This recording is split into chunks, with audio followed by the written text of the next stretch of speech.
Good day. This is Bible verse reflection, Filipino version. Matthew 24 verse 13. But the one who endures to the end will be saved.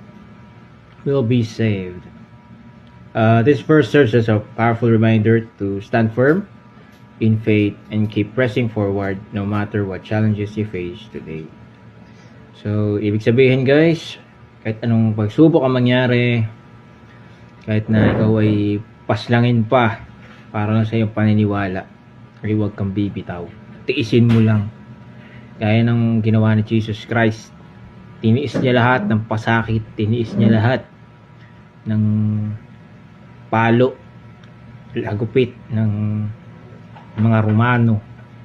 Yung bawat pako, yung pagbuhat sa krus, yung pagpapahirap, hindi, kahit nga hindi yung panahon pa ni Jesus Christ yung pagpapahirap sa mga Israelites, yung mga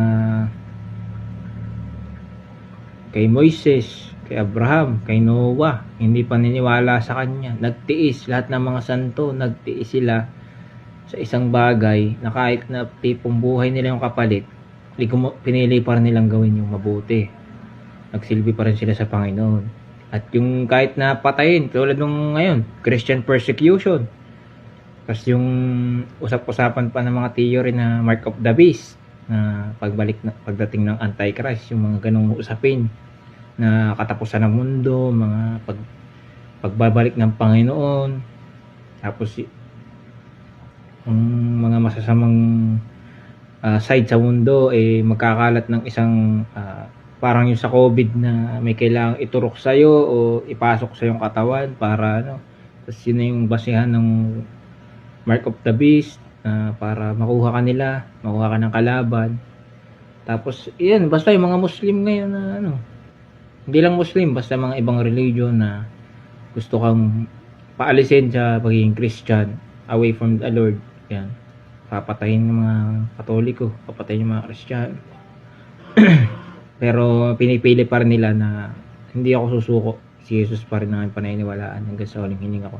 So, ganun. Sa buhay natin, may problema ka, may pinagdadaanan, may hirapan ka, nilolokohin ka ng ibang tao.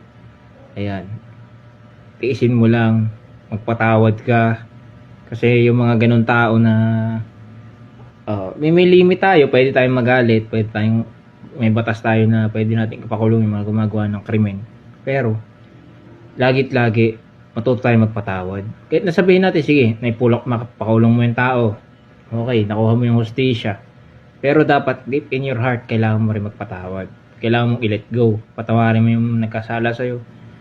At patawarin mo rin yung sarili mo sa mga bagay na nagawa mo na pwedeng ikasira ng pamilya ng ibang tao. So, yun. Yun lang naman. Yung mga kayang tiisin, yung mga taong kayang tiisin yung mga paghihirap at naniniwala lang sa guidance ng Panginoon, yun yung magkakaroon ng kaligtasan, magkakaroon ng kapayapaan sa buhay. So, yun lang. Gamitin ang social media sa tamang paraan, kilalanin ang husto si Jesucristo, at pabalikin ang mga naliligaw ng landas at yung mga kaluluwa na napapalayo sa Panginoon. Yun lang.